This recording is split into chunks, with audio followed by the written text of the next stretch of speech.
I did want to start off talking about the Thunder.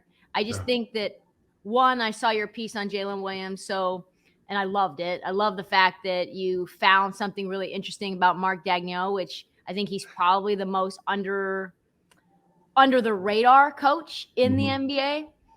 What do you think about their future in the big picture of where they're going? Because to me, they're the most intriguing, exciting team in the NBA. Well, Trysta, I think there's a lot of layers to that question. Number one, Shai Gilgeous-Alexander has put himself in the most improved player of the year conversation with Lauri Markkanen and a couple of other players. Shai has become one of the top NBA guards in the league and a first-time All-Star. I think a lot of people wondered if he would get frustrated with Oklahoma City from the outside looking in because they hadn't been winning, but he's carried that team and they've been great. I think for him, he realized the challenge ahead, when he signed that max contract extension. And from Oklahoma City's standpoint, that guy was a franchise pillar that they're trying to build around. So I always kind of got a kick out of people trying to wonder if they would trade him, because I never got that sense from talking to members of Oklahoma City's organization. And you see why this year. I will say they've surprised people, and I think quietly they may have surprised themselves a little bit, because when Chet Holmgren went down, a lot of people figured they were going to get another high-end lottery pick and maybe have a shot for Victor Wembanyama. But Josh Giddey's taken a big step forward this year with his shooting ability. He's one of the most versatile guys in the league. Jalen Williams has been a really good rookie. I'm sure he's going to be top 5 in Rookie of the Year voting, I think, this year, probably behind Paolo Banchero, the hope for the Italian world. And we can get into that later. But also Ben Mathurin's been sensational for Indiana and helped them win more than people thought before Tyrese Halliburton went down. So for the Thunder, one of the things, so two things I thought were interesting. One, you mentioned the point about Mark Daigneault with Jalen. And I thought it was funny because it's like a microcosm of who Mark Daigneault is. Jalen Williams is going through the workout, and he thought Mark Daigneault was just like a trainer or some random guy just there, running the workout. And it's the head coach of the Thunder. And if you look at this guy, he's pretty much an average Joe looking fella. God bless him. He doesn't look like he have a lot of gray hairs yet, probably because Oklahoma City's surprised a lot of people this year. But this is kind of how he goes about his business. Like, it was his birthday the other day, and Oklahoma City posted, I think, a picture of him. And he had like a pretty monotone look on his face. And I texted a buddy of his about it, and he sent it to him. He said, "Yeah, everybody has birthdays." So I got a kick out of that. Like, that's kind of his personality. He doesn't really stick out like that and seek attention. And that's why I thought Jalen Williams' story about working out for him and then realizing later on that he was the head coach was pretty funny. But the other thing I thought was interesting that I wanted to know in talking with Jalen was, like, Sam Presti has gotten this reputation of collecting draft picks kind of like Pokemon cards. And I wanted to know from Jalen, what was the vision that Sam Presti is selling to the guys, especially draft picks that he uses them, these selections on. And he said that, going into the playoffs, they want to knock the door down. They didn't want to surprise people. And it's ironic because I think now, as they're kind of somewhere in that play-in conversation, they would be surprising people. They wouldn't be knocking the door down. I think they're ahead of schedule, which could be a good and a bad thing, because sometimes I think that might set too high of expectations for the year ahead. But, I mean, Shai Gilgeous-Alexander is a franchise stalwart for them and a core guy to build around. You could say the same about Josh Giddey. Jalen Williams looks like a good piece. And they're trying to figure out the rest of the stuff around that. And, Chet Holmgren comes back, and there obviously is an excitement level there. He's going to make that team better when he's fully healthy. Hopefully he can bulk up a little bit. Maybe he needs to go to, I don't know if there's a Little Italy down there, but get him some pasta, something to put on a little weight. They'll probably want to give him some steaks, but it's a bright future for sure, depending on where they fall in the draft this year. And I'm curious if they're going to start to try to monetize those picks and flip them for more veterans to win now, because it's pretty much like a college basketball team in terms of age at this point. Probably Shai's like the veteran there. Yeah, there's 12 players under the age of 24, which we'll get to in a second. But we don't know anything about Mark Daigneault. Like, I don't know anything about him. There's never been, post-game pressers where he said something that's gone viral. There's not a lot of like tape on him. Right. There's not a lot of profiles written, right? Like, your piece sort of gave a little bit of insight into how under the radar he is, but I think he's probably the least recognizable NBA head coach, not just from name, but face as well. Yeah. Like you said, he's just a regular looking guy, young looking guy. Kind of looks like he's been plopped into witness protection. Like, in terms of just like, here you go. You're now the OKC Thunder coach. We've given you a new identity, because he kind of came out of nowhere. What do you think is the most interesting thing about him from what you've like just read or talked to folks about? Probably just from Jalen that he goes so, and I mean, you alluded to it, that he goes under the radar, goes about his business, doesn't seek the limelight. I think one time this year he probably questioned the officiating, and that was maybe the most recognizable quote from him, that he wanted more calls for his guys, which I could respect. To me, that's just the biggest thing about him. You don't know a lot about him. I think he's perfectly fine with that, and I think so is Oklahoma City. They are fine and dandy operating in the shadows and sneaking up on you and letting the play speak for themselves. And I think Mark's done one of the better jobs as a head coach this year among all the coaches in the league. I'm not saying he's going to win Coach of the Year, but I certainly think that he's earning his paycheck, if not more, down the line. Let me ask you this. Do you think that Sam Presti is the kind of guy that also wants to operate in the shadows? Yes, 100%. Sam is low key, doesn't do a ton of media like that. I mean, like what I'll say what I mean by that is he'll do very long end of season or like press conferences with his local beat reporters. But I think if you try to crack inside the walls of Oklahoma City, what's going on with the team, Sam is one that keeps things very close to the vest. And that's just how he operates, for sure.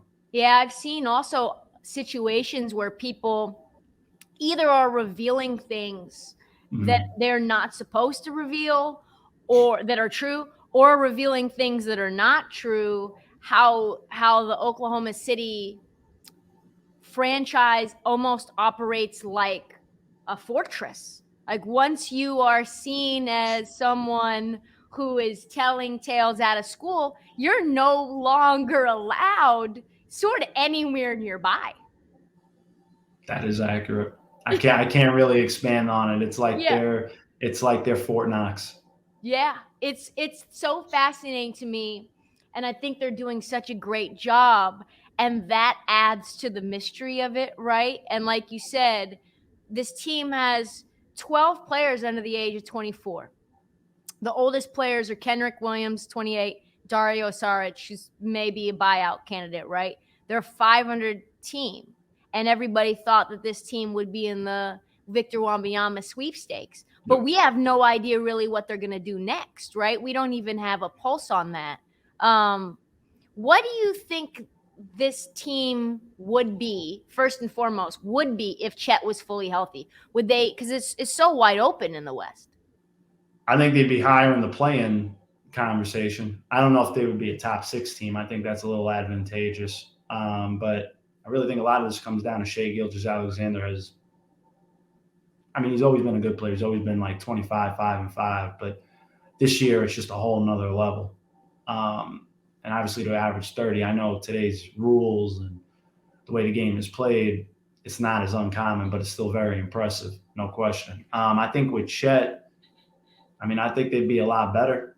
I think they would be certainly in the higher end of that play-in conversation. And again, I didn't think that coming into the year. Because there's only 4 games separating like 4th and 10th, right? So if you look at that, maybe they are a top 6 seed when it's all said and done, given how tightly compacted it is. I won't go that high, but I can get the argument for sure, because Chet is that good of a player. But again, I just think that they've overshot their own expectations. And no team is ever going to say that, we'll throw them out there and see what happens. But they've definitely, around the league, surprised people a lot. And I think come, the as I don't even want to call it the second half because there's only like 20 something games left, but Right. the stretch run, I think teams are definitely going to look at them more seriously than they did at the beginning of the year and not take them lightly. A lot of teams used to rest guys against Oklahoma City and thinking that, oh, this is going to be an easy win. Well, Shea Gilgeous-Alexander, Mark Daigneault, and Josh Giddey never got that memo a lot of nights. That's And true. I think that has helped them. Chet is intriguing. I think next year he can contribute a lot, obviously as a shot blocker and offensively. But I'm really curious to see how much he bulked up because in today's game against NBA centers, I know it's been more of a small ball kind of game, but he's still got to bulk up a lot. I mean, the biggest difference when I would always talk to scouts and executives around the league with like a Victor Wembanyama versus a Chet is that Chet, his shoulders and his physique is different than Victor. Victor looks like he can hold more weight on him. So for Chet, I think it's going to be interesting to see how he fills out his physique. I don't know if I ever see Chet being like this 200 and I don't know, 50 to 60 something pound guy. I don't really see that. That doesn't seem like his body type. So it's going to be interesting to see if they end up, maybe making him a 4 and putting a big next to him, more of a true center with more size and weight. Yeah, like you said, this team, I was looking at how many first round draft picks they have in the next 4 years. They have It's crazy. They have 11 first round picks in the next 4 years. Yeah, them and the Knicks might as well just trade off. When Adam Silver and Mark Tatum go and read the names, it's wild. Yeah, it really is. And so they can't possibly keep all those guys, right? Like they can't possibly have all these rookies to absorb onto their team. So at what point, like you mentioned just a little bit, like you alluded it to, at what point do they flip some of those? Do you think it's inconceivable for them to say, I don't know, we'll give you 6 first round picks for the number 1 overall pick this year for Victor, or do you think it's like for a disgruntled star? What would you, from what you can kind of gather, what do you think that move is? If I was Sam Presti, I would give up as many picks as I could to get Victor Wembanyama if I don't get the number 1 pick in the draft this year, because him and Chet would be. Yeah. I know for your audio listeners, that might be tough to hear, but that was like smoke blowing out of my brain. I think ultimately that would be how do you score on that? I would try to give up the farm for Victor Wembanyama, and I would argue that he's got, the highest trade value of anybody, maybe outside of like a Giannis Antetokounmpo, because the ceiling for that guy is so incredible. But when you said about trading for a star, I don't think it would be a disgruntled star. What I mean by that is you're going to want somebody that, along the lines of Donovan Mitchell, is under contract for maybe the next 3 years, that that you're going to be able to have him under contract and try to make a run. That's maybe a younger guy that fits with the core. I think that would be their best shot. We saw them do it when they tried to get when they got Paul George. And when they had gotten Carmelo Anthony, when they thought they were more of a contender. But I like the Victor Wembanyama trade idea you proposed. I'd give up the farm for him if I was Oklahoma City, because I think in the next couple of drafts coming up, that's another thing. People, are going to start weighing now what these drafts look like coming up. Eventually, guys are going to be in high school gyms again. That's the expectation. So the quality of guys that are going to come in and be impact players on a win now team is going to lessen over time. Yeah, and they could give up 6 and still have another 5 in the next 4 rounds, which is still more than 1 first rounder each year, So I feel like Victor Wembanyama, like you said, is more valuable on the open market to get him, who we have not seen play in the NBA, than a Kevin Durant, then a Devin Booker, then a Damian Lillard, which is kind of insane. Yeah. I mean, look how much they cost. Dame's going to be $60 million. It's going to be tough for Oklahoma City to build around a guy like that. Yeah. And that guy's basically going to be on, rookie scale deal. Let's pivot over to less fun situations, which I've been watching closely, and I Okay. don't understand really why more people aren't befuddled. And I get that nepotism is very common in the NBA. I understand that. We've known that. But what's happening in Atlanta feels unusual, more unusual than the common stuff that you Sure. see. To me, it feels like it started when Travis Schlenk was weirdly discarded. And from then on, the guy who was supposedly going to be the GM of the year, or was in talks for being GM of the year, now just sort of let out onto the street under some guise of being a consultant. So, what's your read on how things turned there, I guess, from the beginning? In my opinion, I think it's got to do with a little bit of unrealistic expectations, and it started from the year that they beat the Knicks and advanced in the playoffs. I think they were ahead of the curve at the time, and it set unrealistic expectations for the next season. When, based on those expectations, they underwhelmed. I thought they were right where they should be. Problem is when you make the DeJounte Murray trade and you give up, a bunch of picks to get that guy, and you think you have the best backcourt in the NBA, and it translates to just about a 500 record, somebody's head's going to be on a spike. And, you saw the reports early on about Nate McMillan there. And, originally Nate, when he first became head coach, it just seemed like it took a little bit of time to get him to do that. It didn't seem like he jumped at it initially, which I thought was interesting. And then you've got, there's always the dynamic with Trae Young that you got to look at. And, him and Lloyd Pierce didn't really seem to click as best friends. And then Lloyd was out. Now, the Hawks at the time didn't have a good record. Nate, led them to a good standing, and it made sense at the time. But then that quickly eroded. And now, Joe Prunty's going to be there. And then you got Quinn Snyder coming in, most likely because he's the top candidate there. And what I thought was interesting, Trysta, about all the candidates, and this has quietly been out there for a little bit, even while Nate was there, is that when you look at Quinn Snyder, Kenny Atkinson, Charles Lee, there's a huge common denominator between all these guys, and it's that they were all Mike Budenholzer coaching tree disciples when Atlanta was having their best run as a franchise. And I think they want to get back to that, this term, the culture. They want to get back to the culture. I'm sure you're going to ask me about that with the Nets down the line too. But with Atlanta, it's like everybody's trying to establish consistency. And I think for them, they put all their eggs in this Trae Young basket. And at a certain point, it's going to hit a breaking point, because with Trae, they had a good run against the Knicks, and since then it's been kind of quiet. There's going to be a question that Atlanta has to determine. Can you win with Trae Young? Can you win big with Trae Young and DeJounte Murray? It hasn't shown that to this point. I think they're a more talented team on paper than they've played. So what's the problem there? And they're going to use the rest of the season, I think, to figure it out. As far as Travis Schlenk goes, I think Travis maybe would have tried to build it a little slower, but when you got ownership in your ear trying to win at a quicker rate, you got to do what they want.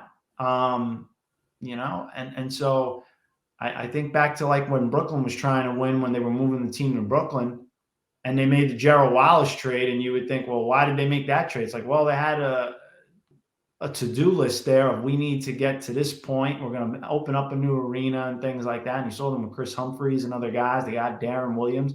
And a lot of times, with ownership, that kind of dictates the direction of a team. And I think you really saw that with Atlanta here. And again, it's I think after this year, it's going to be at a real needle moving point for them. They've got to start to figure out, can you win with Trae Young or not? And the guy's been an all-star talent. He puts up great stats. But I think he knows it too, that's been the question around him. Can you win with him? Do you think that he's hard to coach? I think when a guy takes 35 footers at a decent amount, sometimes you might scratch your head and say, we could probably get a better shot than that. Like, it's cool to hit a logo three, but how many of those are you realistically hitting? I think with Trey, that's the biggest thing. Like, he puts up stats. It's not like he's an unwilling passer. Clearly, the guy gets 9 assists a game, but he's a high usage guy too. I think that's I think you would get differing answers on that from Lloyd Pierce and Nate McMillan to this point. So I'll leave it at that. I mean, he's a talented guy, but at a certain point, I could see as a coach being frustrated with 35 footers. He gets to the foul line at a good rate. I think some coaches would like to see him maybe really emphasize that more. He already does it at a high clip. It could probably even be higher in that sense. I'm curious. So, like you mentioned, Quinn Snyder is now rumored to be essentially on the finish line with Atlanta. Yeah. I personally think that is a massive mistake for Quinn Snyder. I would not want to be involved in this team in any way, the way that it functions, especially considering Trae Young. I don't think Quinn Snyder is going to have the same success that he had with the Utah Jazz and Donovan Mitchell. I think those are two different guards, two completely different players. Mm-hmm. And on top of that, I've heard stories that Quinn Snyder has seating charts on his bus, right? On his team bus. It doesn't feel like this is a fit. Well, am I wrong? I think for a lot of coaches in the league,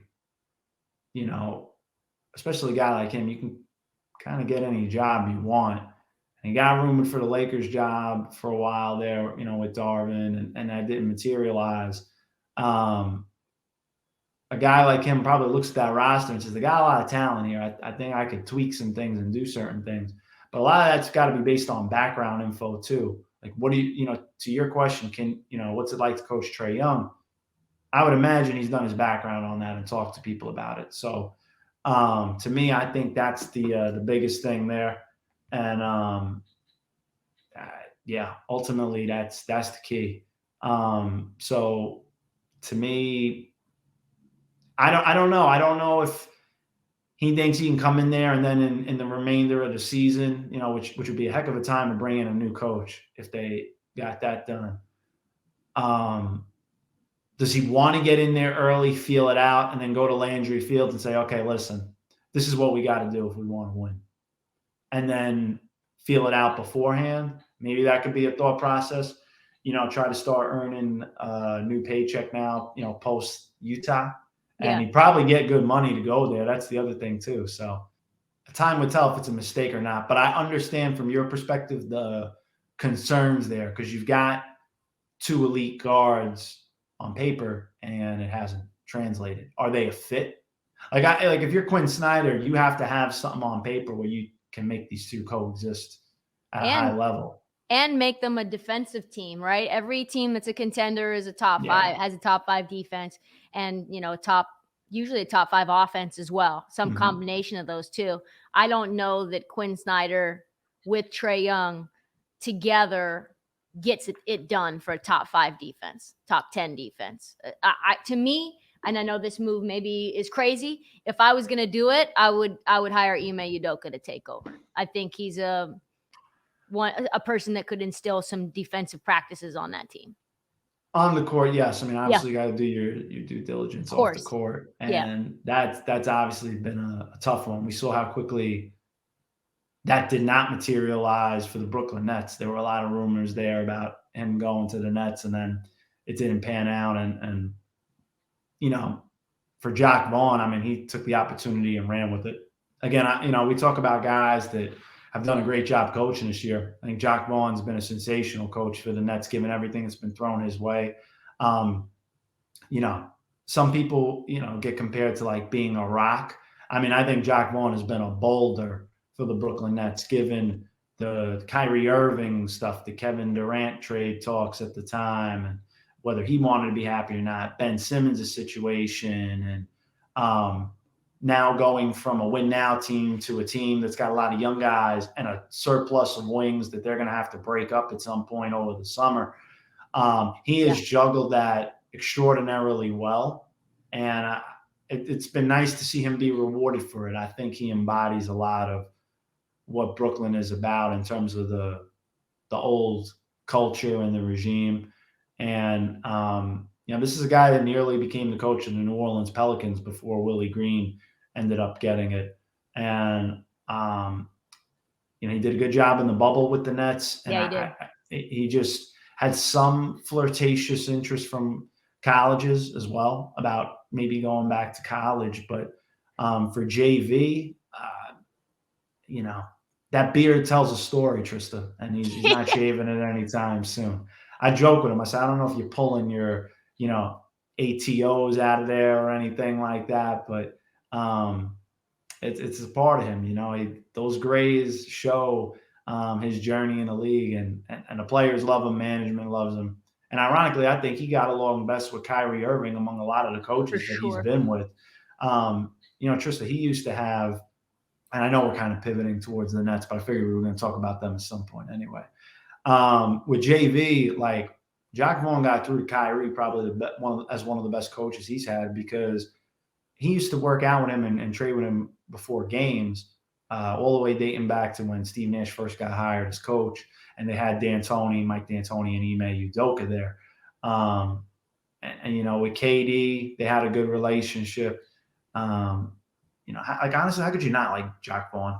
He's a great guy. And I think he's also the type of guy that's not afraid to challenge a guy. And he's balanced that very well with this Nets team. Yeah, and I think culturally the Nets are in the best spot that they've been since they had D'Angelo Russell on that team, and Lopez, and they had, obviously Jared Allen and Dinwiddie. Like, that team was fun, and I've spent time living in New York. I do weekends on the Fan, and the number one thing that people say is they just don't want to buy players. They don't want to buy culture. They want to feel like that they have something that they can lean against, and isn't just going to fly by night and come in and come out. And to me, it feels like if Sean Marks is smart, he'll use that lesson going after stars and say, we don't do that anymore. We make stars here. Like Mikal Bridges, who I think could be a real superstar for their team. He's going to have to be. I mean, look, I reported they passed on 4 first-round picks from the Memphis Grizzlies for him. So you got to be pretty confident. Now, I'm not saying those Grizzlies picks would have been that great, because you look at them, they're going to be, somewhere in the 20s, mid-20s. They're a really good team.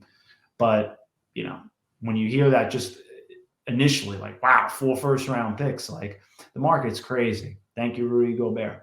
Yeah, Rudy Gobert is nuts. Totally wrecked the trade market. But that Nets team, the 6 seed Kenny Atkinson team, had a ceiling, and they also knew that. And I think there was a balance between trying to keep some of the culture guys like a Damari Carroll. Ed Davis at the time was going to get more money elsewhere. He played himself into a better contract. Jared Dudley as well, when he left and went to the Lakers. But I think for them, they knew that it was at a needle moving point for them, and you couldn't pass on the talent of Durant and Kyrie. I think certainly, DeAndre Jordan was along for the ride, but they believed in Jared Allen more internally, I would say, and that Kenny Atkinson certainly did. And then that caused a little bit of friction there, because KD and Kyrie and of course DeAndre Jordan were all best buddies. But I won't fault Sean Marks for making the all-in trade for James Harden. I would have did the same thing. I would have put all the chips in the center of the table. And I would tell you that the whole league was scared. And anybody, executives and scouts I talked to, people were complaining, oh, come on, man, now they're getting Blake Griffin and LaMarcus Aldridge too. How much help do they need? And it's that's what they were complaining about, these guys on the back end of their careers, former All-Stars. So we talked about just kind of everything in Atlanta, but I'd be curious to get your thoughts on who might also be on the hot seat. We got rumors about potentially Nick Nurse. You've heard rumors about Tibbs.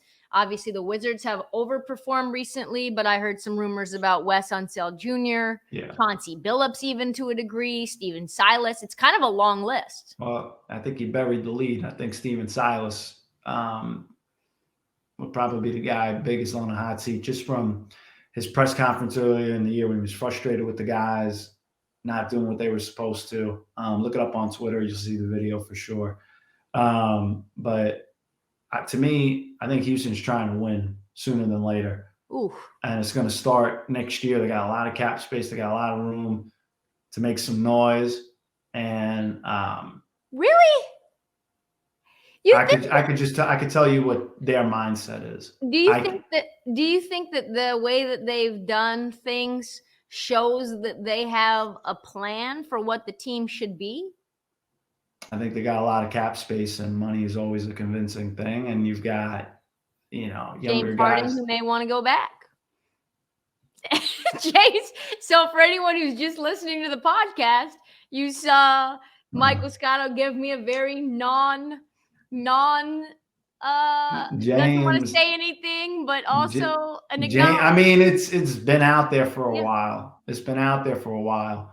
I'm a little befuddled because I think Philly's been really good. I always just, kind of sit on my hands and just wait on stuff like that, because to me, it depends on, now Philadelphia gets bounced in the first round or something. Well, now that might give you a little more reason to say, I tried and it didn't work. But if they go to like the Eastern Conference Finals, or they go to the finals, you better be bringing in a squad to compete with the young Rockets core that's there, or do they try to move some of those guys? There's a lot of variables there. I mean, James loved Houston, no question about it. I think that's the bigger thing. He loved Houston, and different parts of Houston, which I'll say like that. But a lot to offer in Houston. Yeah. A lot to offer. A lot of nightlife, a lot of things to do. I was going to go with Southern charm, but sure. Yeah, a lot of Southern charm. He has a restaurant and bar there as well. We know that there's just a lot that James Harden has fallen in love with in Houston. Yes, there's a lot to love out there. The more the merrier. I would say, for Philly though, like if anybody knows him as well as anybody, it's Daryl Morey. I think he's catered to him, and in the sense that like they took less on his contract. He got PJ Tucker. He got guys that he believes he can win with. But there's a lot of stuff that gets out there. Trysta, like there was also like some reports that James Harden wants to play with Eric Gordon too. Okay, they traded Eric Gordon. So is Eric Gordon going to somehow make his way back there? Yeah, it's a lot of stuff gets out there now. I think it's fun, speculative. I mean, but with James, there's some truth to, I don't think it's reckless speculation. I mean, I've heard it from enough people where there is this thought that maybe he does go back, but I just don't think it's as concrete right now. And I don't think it can be, because if Philadelphia does well, I think that should factor in. I mean, him and Joel and Embiid are a top, blank duo. They're phenomenal. So you're going to leave that? That's a lot. If you can get a full max there, then does that change things? Is Houston being used as leverage to get the full max that he can get from Philly? Yeah. I shrug. Otherwise, for your audio listeners. Yeah, otherwise Houston's to me not gonna do anything at all. Like if you don't get somebody back that's gonna be really, really good, it just feels like nobody really wants to play real basketball there. I mean, they want to be able to get 30 shots themselves. That's Kevin Porter Jr. and Jalen. I will say this: they are going to go for more veteran guys this offseason. Who would be their number one target, you think? I mean, besides James Harden? Yeah. Too early to say, but whoever can help them win sooner than later. Now, I know, Tillman Fertitta had the comment about, you got 10 days off and pray for Victor when it comes to the draft. I don't know if you saw this or not, but no. You gotta check out. We linked it on the Hoop Side Rumors. He was on I think it was a local. I don't know if it was a local TV station or something, but he was out having a good time, and I saw that and I went, I would too. If I was any team in the ladder, I'd be praying a rosary for Victor Wembanyama or Scoot Henderson. Yeah. But I think certainly Victor's the prize. But yeah, they're gonna try to win more this summer. That cap space isn't there to just sit there and be traded for future picks. They got a lot of young guys. I don't know if it's the right mix of young guys. I think that, Kevin Porter Jr., Jalen Green. I think Jabari Smith is about the right things. I think he wants to win. I think he's a baby in the sense that he's a kid. He's a teenager. Like, he's going to grow into who he's going to be. He plays both sides of the ball. And I think he's got to expand his handle, but he's a nice piece that they have. They thought they were going to end up with Paolo Banchero, and then Orlando pulled a fast one on everybody and took the best player in the draft. And again, the hope, potentially the greatest Italian basketball player there was. I know Danilo Gallinari might look at me and go, "Ma che cosa?" But it's a possibility. It is. Yeah. He's that good, and he's that young that his upside is sensational. He can do it all. Yeah, you're right. I was reading some of the breakdowns that you had on some of these young players, not only ones that are just in the league now, like Jalen Williams, but draft breakdown moving forward. Yeah. Who do you think is a player that we're not talking about that could end up being next year their version of the Andrew Nemhards of the world or the Jalen Williams of the world? People who are going to sneak up on us that we're not really knowing about. I don't think enough people know about Taylor Hendricks. I think he's vaulted his way into potentially the top 20 two-way player. Could be a stretch 4 or 5 in the NBA, depending on how they want to play lineups. And as he bulks up, and Jordan Hawkins is a good shooter that people are starting to keep an eye on out of UConn. I think some guys have fallen in the draft that I think when they go to the NBA, I'm curious their impact level. Derek Lively from Duke, I think, has fallen a little bit, but he's shown some flashes. He can run, block shots. He's got an elite NBA skill at that. You think Leaky Black's a legit NBA guy? I'm not sure. I mean, I haven't heard enough on him from guys. Could he be like a sleeper? Anybody that's like an older guy that, has been in college could always be more of a win now guy. Yeah. I know sometimes people wonder about that, like with Kobe Jones. Kobe, does a lot of good things, but not maybe something exceptionally well. But he's seasoned. And I think you can say the same thing about Chris Murray from Iowa. And number one thing I hear from executives and scouts is, what is this league? It's shooting. And he brings that at a high level. So I think he'll maybe go higher than probably people thought. Those are some names like I would look at, maybe in the late first round or somewhere that could pop in the right situation and affect winning at that. Let me ask you about this from a draft stock perspective. How do you think all of the news around Brandon Miller is going to affect his stock? Do you think he ends up falling? The number one thing I've heard from everybody is it's going to make for a heck of a pre-draft interview process for him.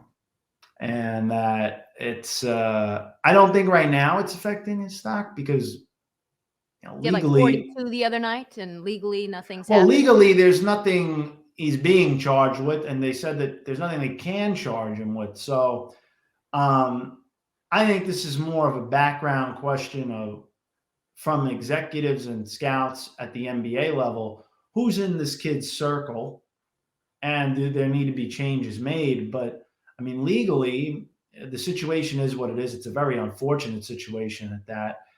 They quite honestly, I think, and Alabama's coach Nate Oates kind of issued a second statement after the first one when he said that it was something about, being in the wrong place at the wrong time. Very poor choice of words, which he, apologized for, and rightfully so. This is definitely going to be a huge topic of conversation behind the scenes. But talent-wise, no, his stock at worst is probably top 5. I think he has a real shot at 2 or 3 talent-wise, as long as everything checks out. And I say 2 because it depends on the team that lands the pick. If you got a boatload of guards, do you need that? Like if you're a team like Orlando and maybe you're looking for a point guard, then you go with Scoop. But if you're a team like the Pistons, with Cade Cunningham and all those guys, do you really need another guard? Jaden Ivey there, Killian Hayes. No, you probably need a 3 that could, light it up like Times Square on New Year's Eve when it comes to scoring the ball.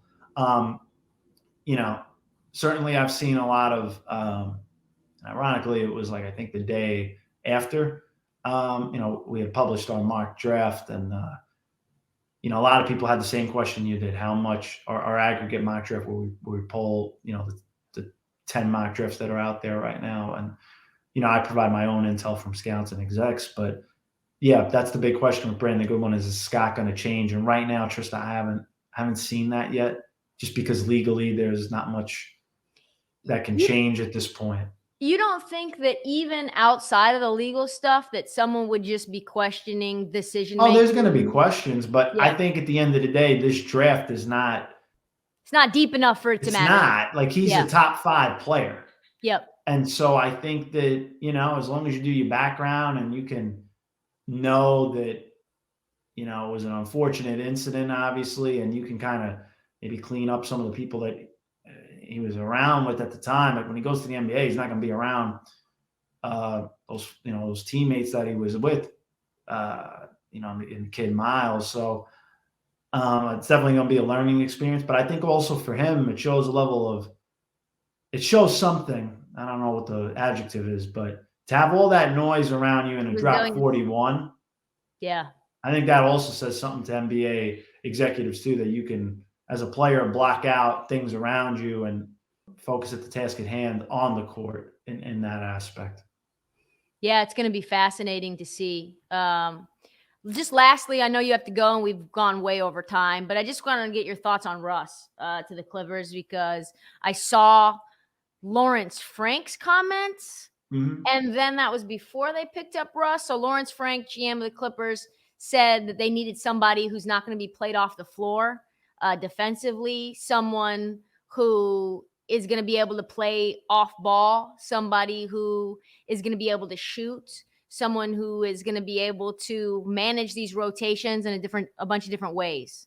But that does not remind me, those qualities do not remind me of Russell Westbrook. Right. Russ is none of those things. To me, why, in your opinion, why is that a fit? Like, why do they do this move? Paul George vouched pretty highly for him. Yeah, it was a Paul George. You think it's number one Paul George? I don't know if there was a bigger advocate for Russell Westbrook than Paul George. I know it's a pretty simple answer, but that's it. Sometimes, Trysta, I think it is that simple. And I think they had a clear need at that position. He was, on paper, the best available guy. And when you're in such a win now mode, you give it a shot. You give it a shot and you say, it's his best chance to win a championship. So he should be on his best behavior. I think he showed with the Lakers that he's at least willing to come off the bench and try different things. Now, I'm not saying that's going to be his role with the Clippers. But I think you're going to see a rejuvenated Russell Westbrook. Now, Ty Lue, of all guys, I think is the right guy to manage it. Yeah. Ty Lue isn't going to play favorites. He's going to put the best guy on the floor that he thinks is going to win. And I'll say this, the Clippers got more fun. They did. They definitely got more fun. Whether it's on or off the court, there are more eyeballs and it's going to be fun. And, I can't wait to see Steve Ballmer get all excited on the sidelines there. He's probably Steve Ballmer has the best reactions of any owner. And I would tell you and your fans that Mike Budenholzer has the best reactions of any coach. He routinely looks like his car was left outside in a double parked spot, and he's about to get towed, and he's like with the referees and stuff. Yeah. And it's like these are normal basketball things that are happening, Mike. Like, you should not be this shocked. I guess the final sort of question that went through my mind as I was getting ready for this back and forth is like, so Russell Westbrook's going to be a free agent. What do you think this offseason his value is? And if he can't stay in LA, does he retire? Depending on what a team has, whether it's the taxpayer or the non-taxpayer, mid-level exception. And I would say, to your second question, if he's not going to stay in LA, would he retire? No, I don't see that. I still think he's got some basketball left in him, certainly. But I think he's got to find the right niche, and it's becoming more narrowed over time. I mean, we've seen him. He's gone through a bunch of teams now after OKC. So that niche for what he brings is narrowing. I think it's an important playoff run for him, and I do think he's in a position to succeed. He's going to be motivated. So this is his best shot, I think, to not only win a championship, improve his stock around the league going into free agency and his future. Yeah, the only reason I thought even about retirement is it just feels like lifestyle and family is way, way more, and stuff off the court, like honor the gift. Very, very important to him, obviously. That's why he decided to stay with the Clippers, stay in LA outside of just the basketball fit. So I was curious whether, even though he has a lot left in the tank, does he want to continue to be relocating and reacclimating and deal with new media and deal with new slander? You know what I mean? Like at a certain point, you've made a lot of money. You've done a lot of great things. Maybe it's just time. Yeah, I don't know if the media part of that's going to change. I think Russ is Russ. Yeah. I think, maybe if he saw some Laker reporters, he'd have some things to say about some of the comments on his way out. I'll leave that one at that. Well, appreciate you. We'll have to do this again sometime soon, closer to the draft. Yeah, for sure. I appreciate you just breaking it all down.